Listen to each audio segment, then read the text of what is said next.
Watch out. Watch out. It can be debilitating, feelings of panic, terror, feeling like your life is in danger, that you're going to lose your mind, heart pounding, sweating, trembling, just a sense that you're unsafe and you need to get the hell out of there. Okay, let's go.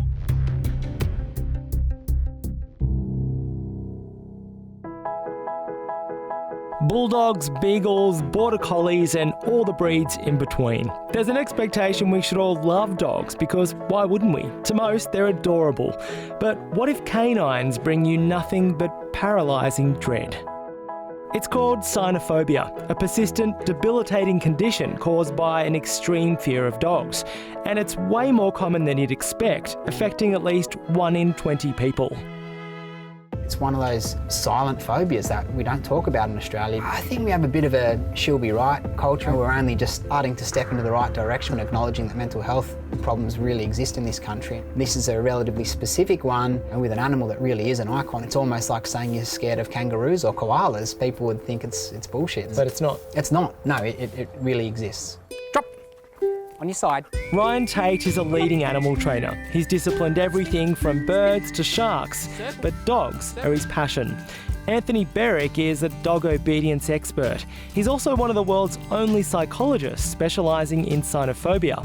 Together, they work to treat this rarely talked about condition across the globe. Today, I found them a new patient.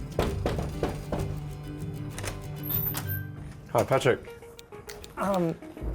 Anything that resembles a German Shepherd or that kind of aggressive looking sort of dog, I get an instant pang. Yeah. It's like, walk the other direction. I was 13 when our family dog, which was a huge German Shepherd, attacked me and bit me 7 times, still have scars. If we could find a way for you to be in the presence of a kind of big, scary looking German Shepherd that's displaying this aggressive behaviour, but you feel in control and you feel confident and safe, that would be a very new experience for your brain. And I feel like you're getting to a proposition that you're going to try and talk me into. There's only one way to find out. Sit. Well, boys. How much of what you do is based on kind of science? Any sort of training of animals is based upon science, but there's also an art involved there as well. How I react within a particular moment in time can greatly impact how the dog will perform or behave. Free, good boys. Come on, mate. Cynophobia is one of the top 5 phobias in Australia. We are a dog-loving society, and from the people we've worked with, it's absolutely crippling. There's so many stories of people trapping themselves in public bathrooms or staying in their car because maybe a small or a really large dog has appeared.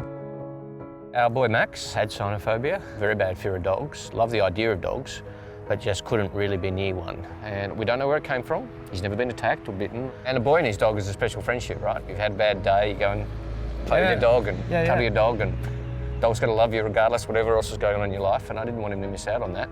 And also, it was very stressful for him. If we went out, he would ask in advance, is there going to be a dog there? If we went to a park, is it a dog park? The night before, he'd start planning and thinking it through. If we went to a beach, can you guarantee me there's no dogs there? And so it would make every sort of family outing a more stressful affair.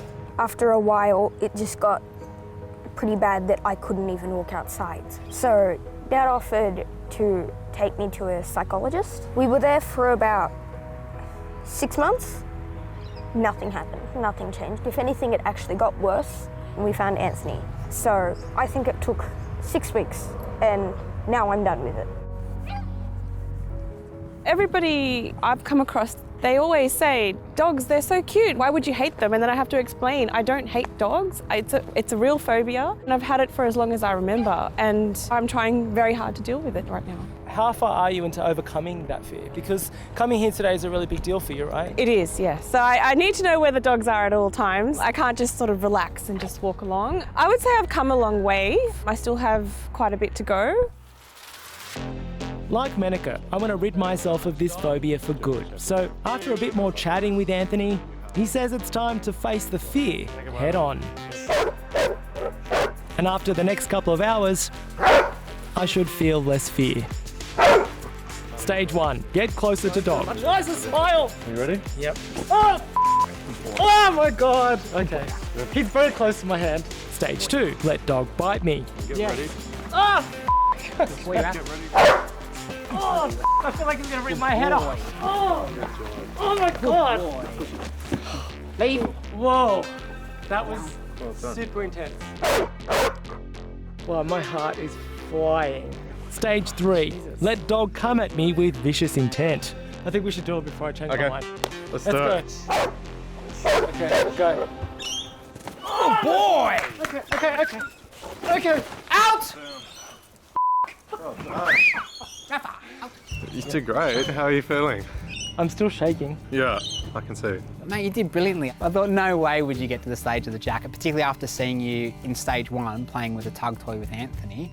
I think your drive to push yourself is really admirable. I think you should give yourself a pat on the back. If I see a dog like Rafa, I mean, now that the fact that he's just off leash and kind of moving around, you just saw that when he came at me, I still stepped back a little. Yeah. But I think I register the fear and I'm like, well, that's irrational. Yeah. He's not going to hurt me. So I feel like if I confront that in a park or somewhere else, then I probably will feel less fear. People are too embarrassed to admit that they have a fear of dogs. I want other people who have the same phobia to go out and seek help. If cynophobia can be cured, it is something they should definitely try to do. How do you feel now, Max? I mean, it's Saturday morning, you're in your local area and you're walking your dog, your family dog, which you've not ever really been able to do before now. Well, yeah, it's kind of feels a bit empowering to know that I can actually do this stuff now.